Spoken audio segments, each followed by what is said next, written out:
countries around the world have shut down to curb the spread of the coronavirus. But in South Korea, people are starting to come back out on the streets. Starting in late February, South Korea was reporting a sharp increase in coronavirus cases. With over 5,000 infected, they were registering some of the highest numbers of confirmed cases in the world. But then something changed. While cases in most other countries continued to rise, Korea's numbers started leveling off. Look at how this curve starts to bend. It indicates that Korea managed to contain the spread of the virus early on.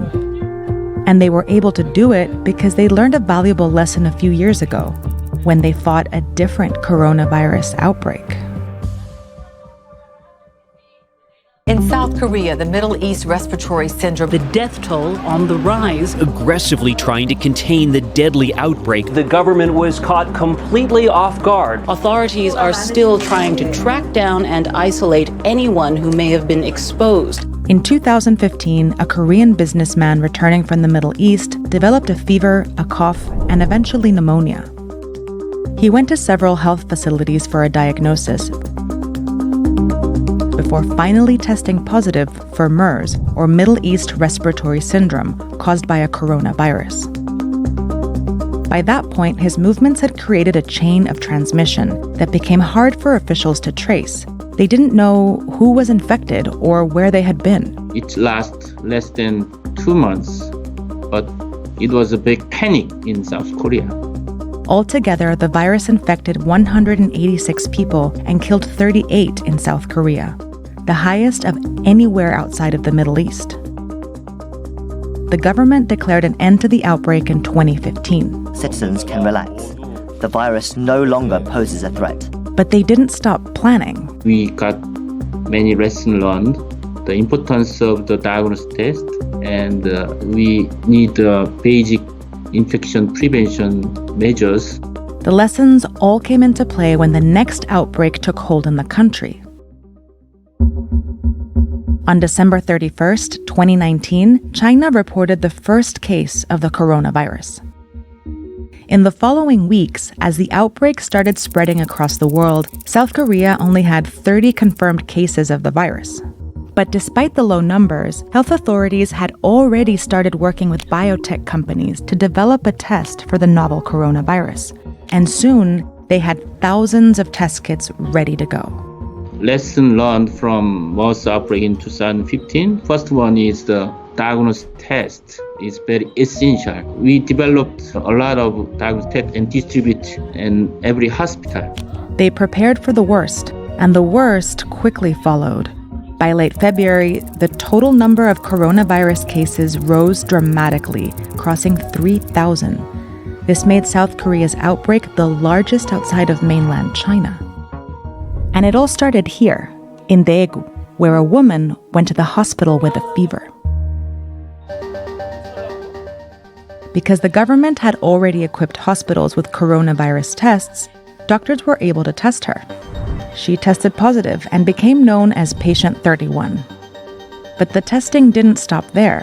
While she was sick, Patient 31 had gone to a megachurch where she sat with a congregation of hundreds for more than an hour.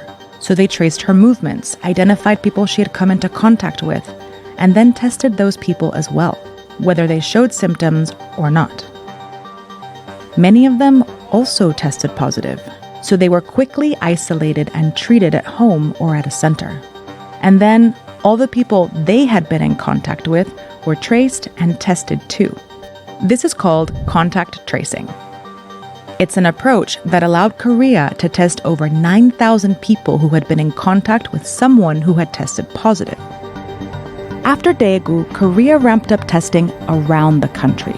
Private and national healthcare systems joined forces to set up a mostly free testing effort that includes more than 600 locations that screen as many as 20,000 people per day. Through this system, when anyone tests positive, the government is able to test and trace their contacts to continue to break the transmission chains of the coronavirus on a large scale. But that's just the human-to-human transmission. The infected person may have moved through the city, touching subway poles and door handles. and South Korea had prepared for this too. After the MERS outbreak, when they weren't able to trace the movements of the virus, Korea changed the law, allowing the government to collect a patient's data and security footage during an outbreak. All their steps are logged and then shared to alert people to stay away from the path of infection. If there is some confirmed case found near my office, they message via smartphone, there is a confirmed case near your place. He moved some place to another place. Be cautious. Websites and private apps compile that information, allowing everyone to see if a person with a confirmed case of coronavirus went to a pharmacy or the hospital or anywhere else. And they'll know how recently they went too. It's a means of checking the possibility of infection. Citizens are checking the coronavirus locations and are avoiding going to these areas. This information lets people know if they've crossed paths with an infected person so they can go get tested for the virus. And contact tracing starts all over again.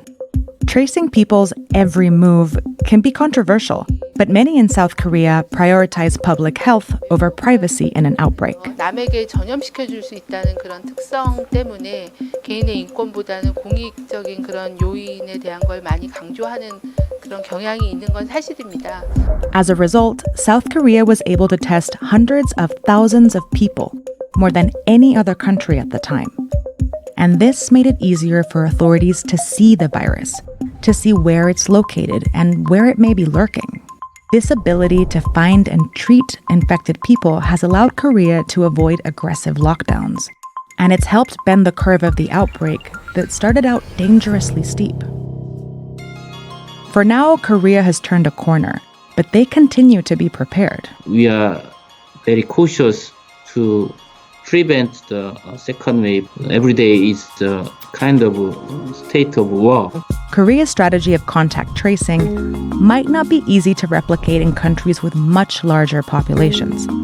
But the country's success with widespread testing still offers a way out for most countries that are stuck in lockdowns.